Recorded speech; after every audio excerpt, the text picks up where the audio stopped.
Standards of conduct in spiritual freedom.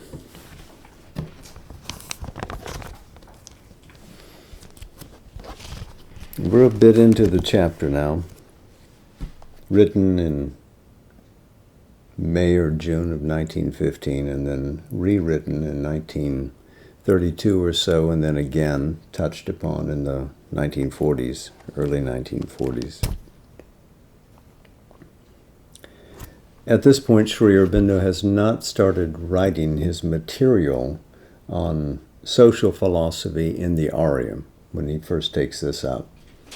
The ideal of human unity would come a few months later.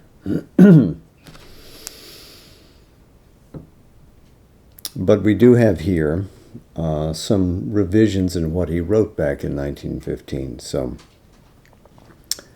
a bit of an expansion on the topic. He begins this section. There are 4 main standards of human conduct that make an ascending scale. The first is personal need, preference, and desire. The second is the law and good of the collectivity. The third is an ideal ethic. The last is the highest divine law of the nature. Man starts on the long career of his evolution, with only the first 2 of these 4 to enlighten and lead him, for they constitute the law of his animal and vital existence, and it is as the vital and physical animal man that he begins his progress. The true business of man upon earth is to express in the type of humanity a growing image of the divine. Whether knowingly or unknowingly, it is to this end that nature is working in him under the thick veil of her inner and outer processes. But the material or animal man is ignorant of the inner aim of life. He knows only its needs and its desires, and he has necessarily no other guide to what is required of him than his own perception of need and his own stirrings and pointings of desire. To satisfy his physical and vital demands and necessities before all things else, and in the next rank, whatever emotional or mental cravings or imaginations or dynamic notions rise in him, must be the first natural rule of his conduct. The sole balancing or overpowering law that can modify or contradict this pressing natural claim is the demand put on him by the ideas, needs, and desires of his family, community, or tribe, the herd, the pack, of which he is a member.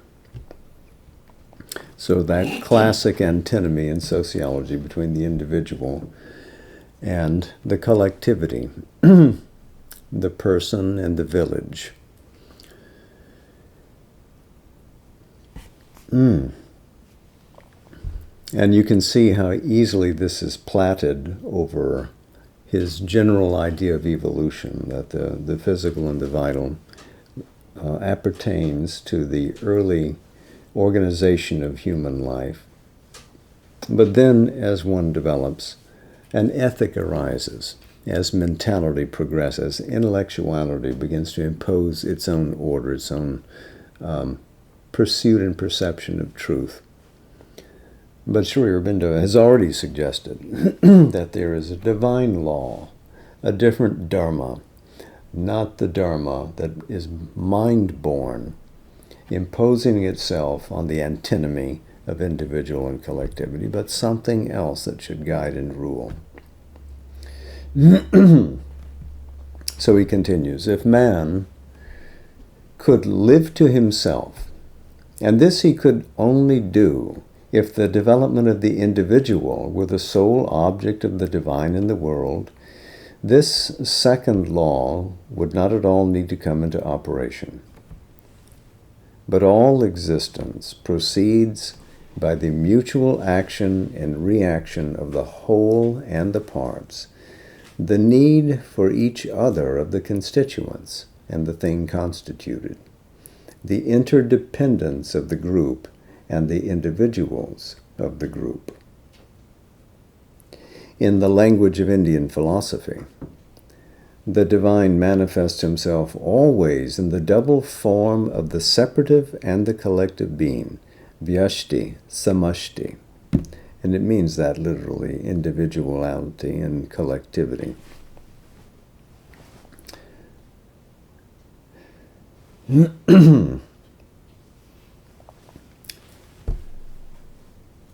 So this idea of the individual being abstract and apart from the collectivity, you'll remember that Sri Aurobindo does not accept, even in his philosophic notions as expressed in the Life Divine, that even there he has described the individual as an aspect of the all, of the whole.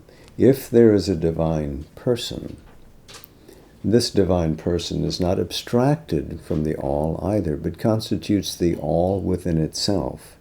And true individuality exists, but it exists in the context of the whole. There is this fictional idea of an ego living apart. I am a rock, I am an island. That does not exist. As John Donne said again, I am a member of the whole. No man is an island entire unto himself. Each man is a part of the whole.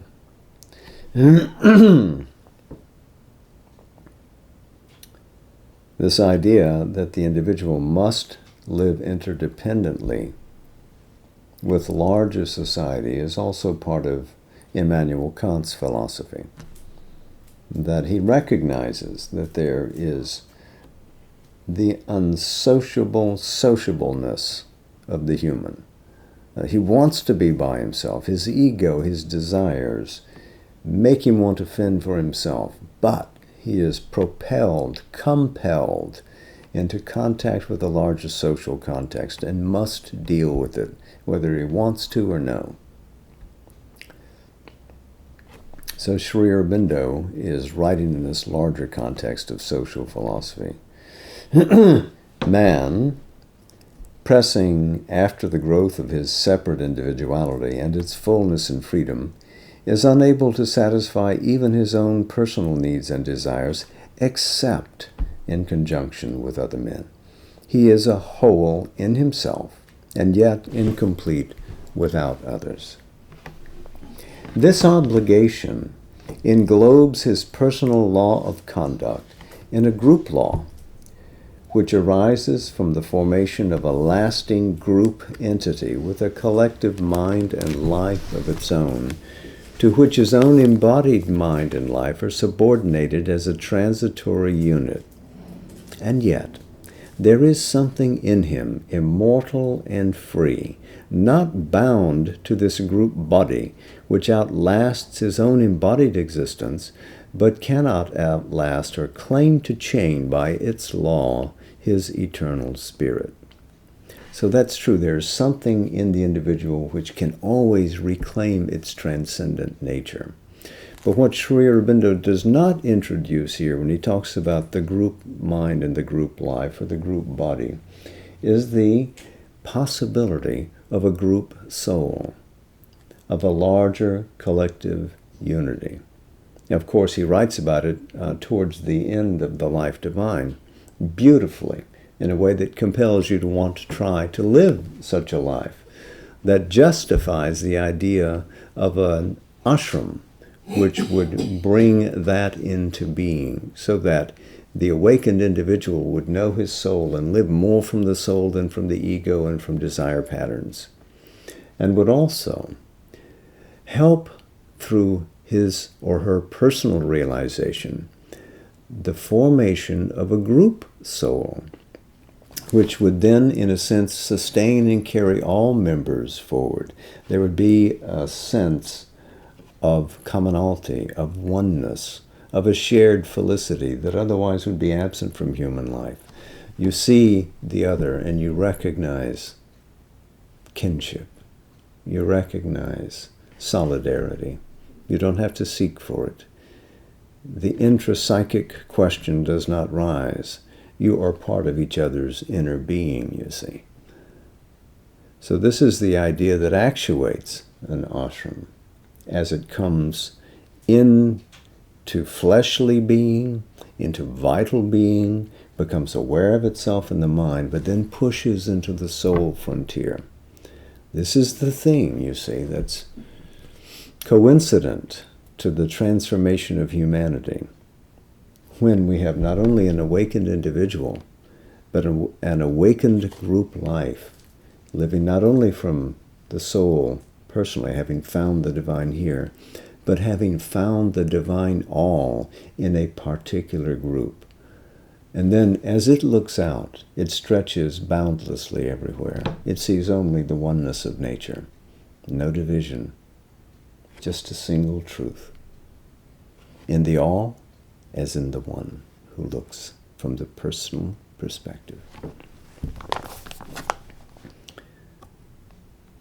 In itself, this seemingly larger and overriding law is no more than an extension of the vital and animal principle that governs the individual elementary man. It is the law of the pack or herd. The individual identifies partially his life with the life of a certain number of other individuals with whom he is associated by birth, choice, or circumstance. The adventitious group. And since the existence of the group is necessary for his own existence and satisfaction in time, if not from the first, its preservation, the fulfillment of its needs, and the satisfaction of its collective notions, desires, habits of living, without which it would not hold together, must come to take a primary place. The satisfaction of personal idea and feeling, need and desire, propensity and habit has to be constantly subordinated by the necessity of the situation and not from any moral or altruistic motive to the satisfaction of the ideas and feelings, needs and desires, propensities and habits, not of this or that other individual or number of individuals, but of the society as a whole. This social need is the obscure matrix of morality and of man's ethical impulse. How we behave with others, how we align our conduct with theirs, because the group life is the most important. And this is true up until the centuries immediately preceding ours, where the idea of the individual begins to flourish. It is not actually known that in any primitive times man lived to himself or with only his mate, as do some of the animals. All record of him shows him to us as a social animal, not an isolated body and spirit. And this has been emphasized now in modern anthropology. The law of the pack has always overridden his individual law of self-development. He seems always to have been born, to have lived, to have been formed as a unit in a mass. But logically and naturally, from the psychological viewpoint, the law of personal need and desire is primary. The social law comes in as a secondary and usurping power. So when we begin to become aware of our own being, our own needs, we want to place ourselves first and push society's demands a little distant. Man has in him two distinct master impulses, the individualistic and the communal, a personal life and a social life, a personal motive of conduct and a social motive of conduct. The possibility of their opposition and the attempt to find their equation lie at the very roots of human civilization and persist in other figures, when he has passed beyond the vital animal into a highly individualized mental and spiritual progress.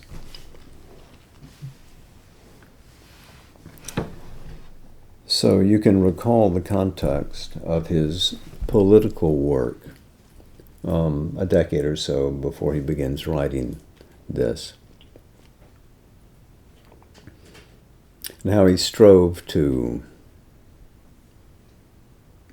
convince his fellow Indians to bend their personal needs to the demands of a larger need, a social need, to oust the British from political domination of India, which had been subjugated, which, when the British came, was the richest country upon earth, and when the British eventually left, was among the poorest. So he certainly knew what it took to build commonality, to build political force, to build a sense of oneness. Sri Aurobindo awakened India to the possibility of political freedom more than many of those who were complacent and wanted to work more or less in alignment with the British. He demanded freedom for his country. The existence of a social law external to the individual is at different times a considerable advantage and a heavy disadvantage to the development of the divine in man. It is an advantage at first, when man is crude and incapable of self-control and self-finding, because it erects a power other than that of his personal egoism, through which that egoism may be induced or compelled to moderate its savage demands, to discipline its irrational and often violent movements, and even to lose itself sometimes in a larger and less personal egoism. It is a disadvantage to the adult spirit, ready to transcend the human formula, because it is an external standard which seeks to impose itself on him from outside.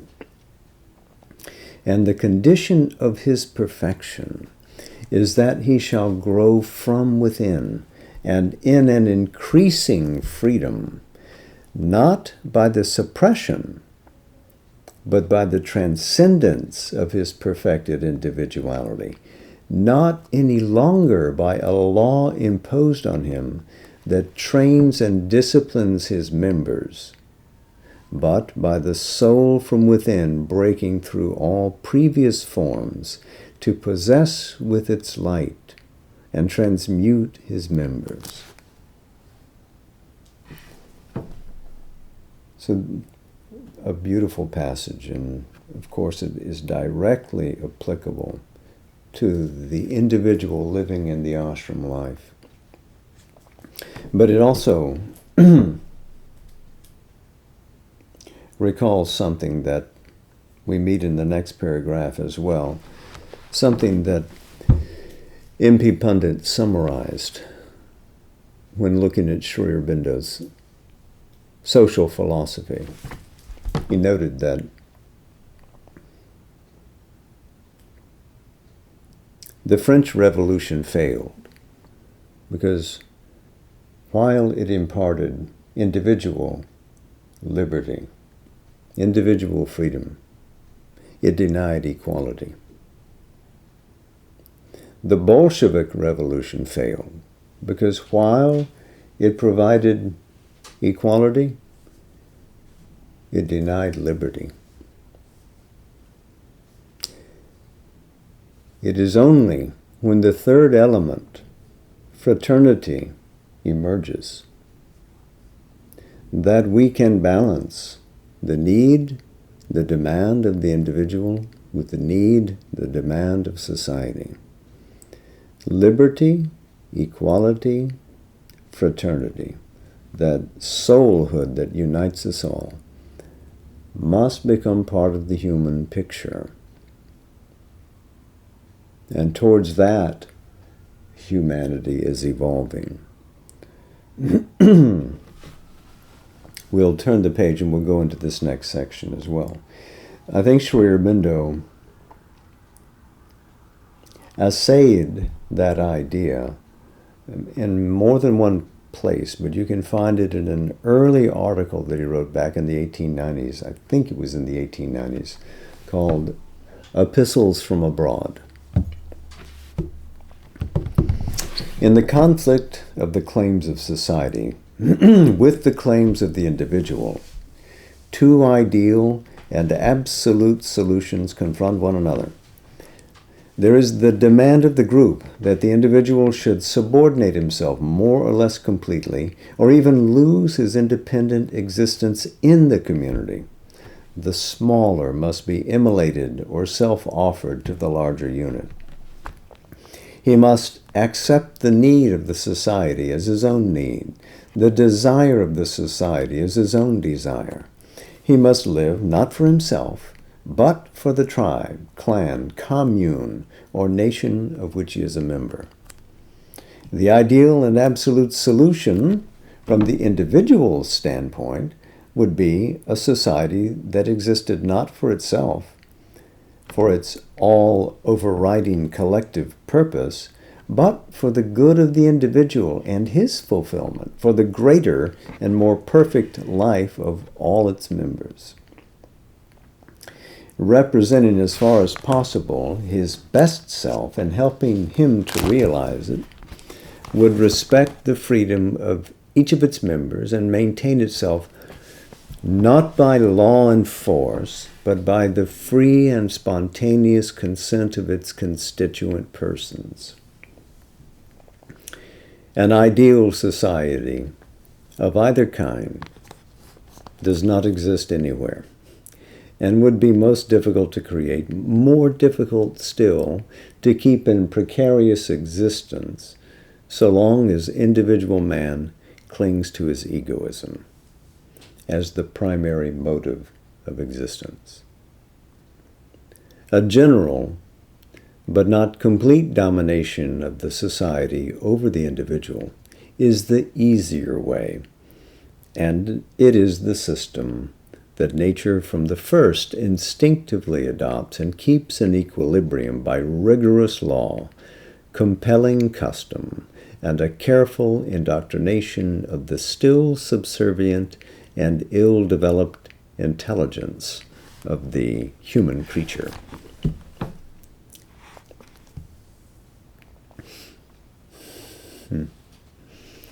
In primitive societies, the individual life is submitted to rigid and immobile communal custom and rule. This is the ancient and would-be eternal law of the human pack that tries always to masquerade as the everlasting decree of the imperishable, Esha Dharmaha Sanatanaha, which means literally, this is the eternal law. And by the way, that's from the Manusmriti, the 4th chapter, 138 is the verse. It says, "Speak truth that is sweet. Do not speak a truth that is not sweet. Do not lie to please. This is eternal Dharma." Satyama Priyam.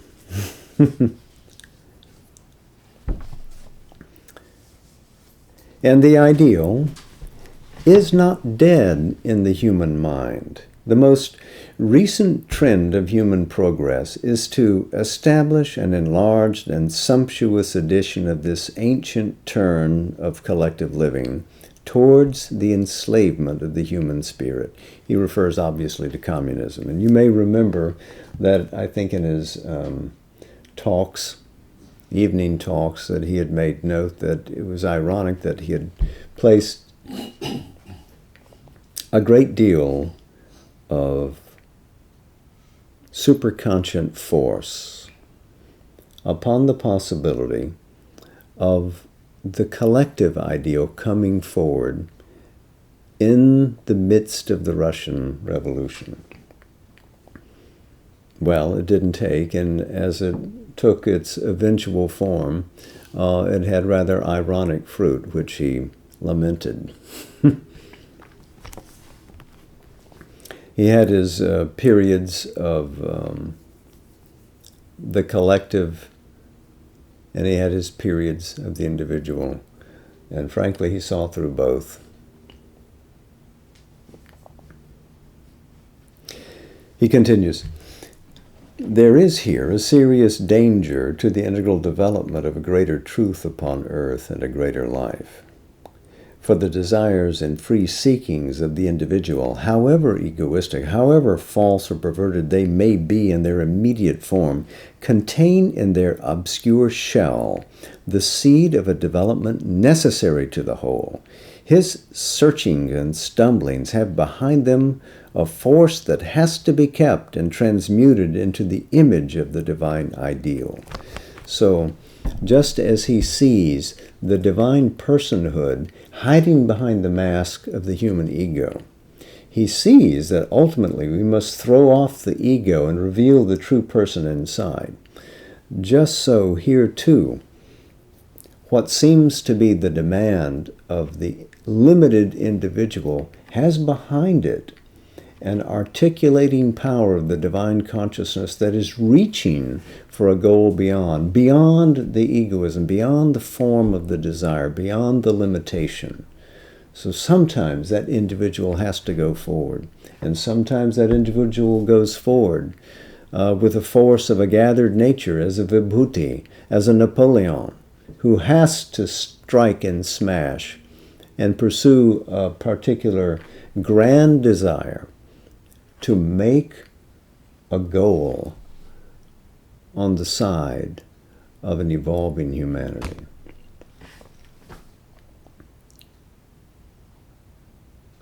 Individualism,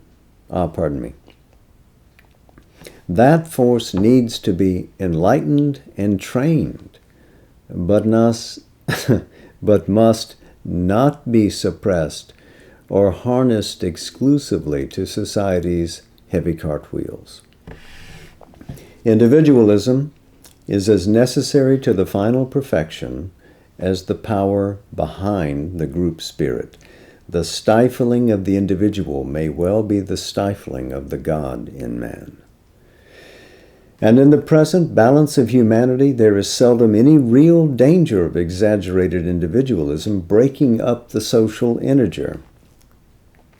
There is continually a danger that the exaggerated pressure of the social mass, by its heavy, unenlightened mechanical weight, may suppress or unduly discourage the free development of the individual spirit.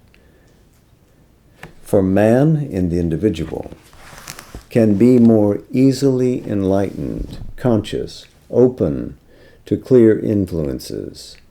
Man in the mass is still obscure, half-conscious, ruled by universal forces that escape its mastery and its knowledge.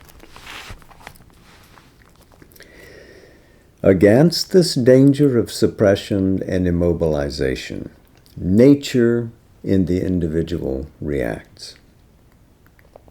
It may react by an isolated resistance ranging from the instinctive and brutal revolt of the criminal to the complete negation of the solitary and ascetic.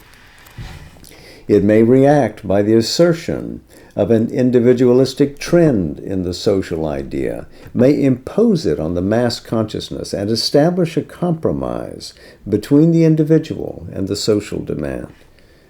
But a compromise is not a solution. It only salves over the difficulty, and in the end, increases the complexity of the problem and multiplies its issues. A new principle has to be called in, other and higher than the two conflicting instincts, and powerful at once to override and to reconcile them. Above the natural individual law, which sets up as our one standard of conduct the satisfaction of our individual needs, preferences, and desires, and the natural communal law, which sets up as a superior standard the satisfaction of the needs, preferences, and desires of the community as a whole, there had to arise the notion of an ideal moral law which is not the satisfaction of need and desire, but controls and even coerces or annuls them in the interests of an ideal order that is not animal, not vital and physical, but mental. A creation of the mind's seeking for light and knowledge and right rule and right movement and true order. The moment this notion becomes powerful in man, he begins to escape from the engrossing vital and material into the mental life. He climbs from the first to the second degree of the threefold ascent of nature. His needs and desires themselves are touched with a more elevated light of purpose, and the mental need, the aesthetic, intellectual, and emotional desire begin to predominate over the demand of the physical and vital nature. And so we arrive at the age of enlightenment. So Sri Aurobindo is seeing an ascent of humanity ranging from ancient times up to the present, where rationality, where intellectuality, where the blossoming of mind leads us to the doors of the spirit. So anyway, such comes the standards of conduct which mold our lives. We hope from a higher intellectual source, and we will be going in upcoming weeks, let us say beyond mind. So I think we can put a bookmark there, and we'll continue next week. Now, this passage for tonight from Savitri is about these difficult doings. So may not be as sublime as some that you've been accustomed to hearing of late, but I think it's relevant to what we've been reading tonight. This is from Book 2, the Book of the Traveler of the Worlds, Canto 4, The Kingdoms of the Little Life, and it begins on page 144. The narrow horizon of their days was filled with things and creatures that could help and hurt. The world's values hung upon their little self. Isolated, cramped in the vast unknown, to save their small lives from surrounding death, they made a tiny circle of defense against the siege of the huge universe. They preyed upon the world and were its prey, but never dreamed to conquer and be free. Obeying the world power's hints and firm taboos, a scanty part they drew from her rich store. There was no conscious code and no life plan. The patterns of thinking of a little group fixed a traditional behavior's law. Ignorant of soul, save as a wraith within, tied to a mechanism of unchanging lives and to a dull usual sense and feelings beat, they turned in grooves of animal desire.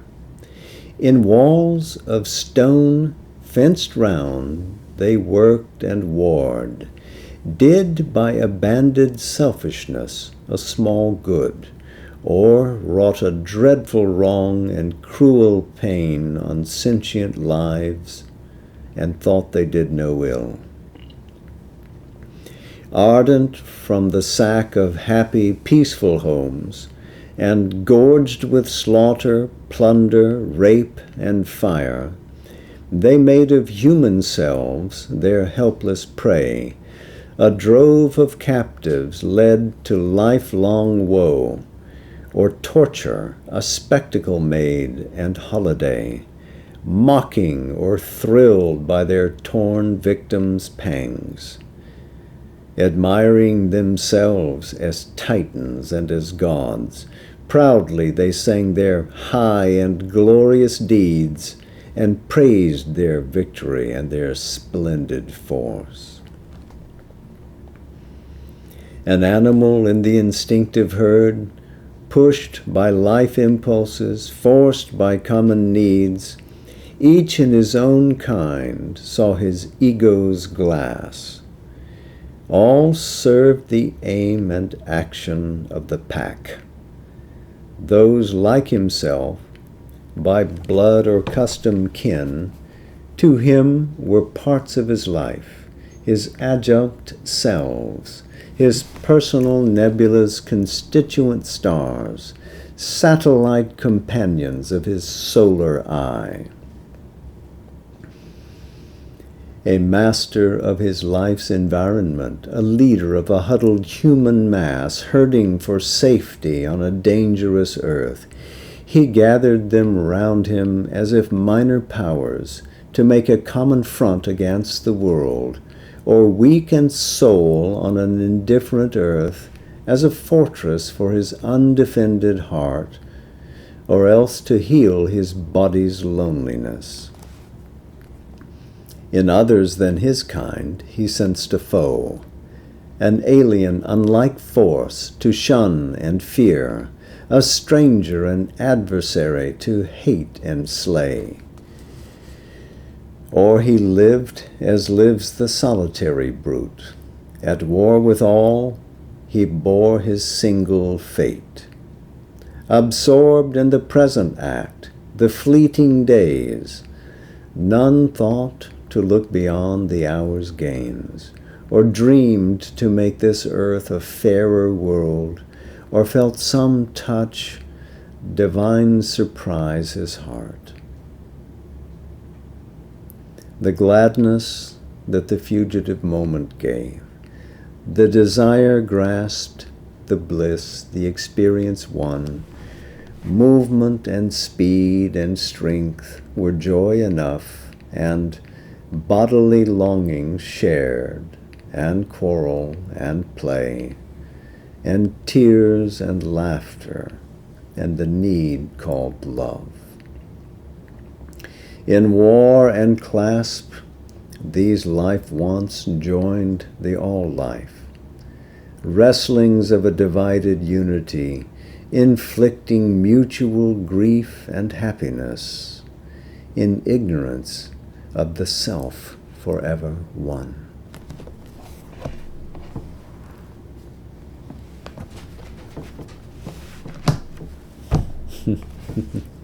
Namaste.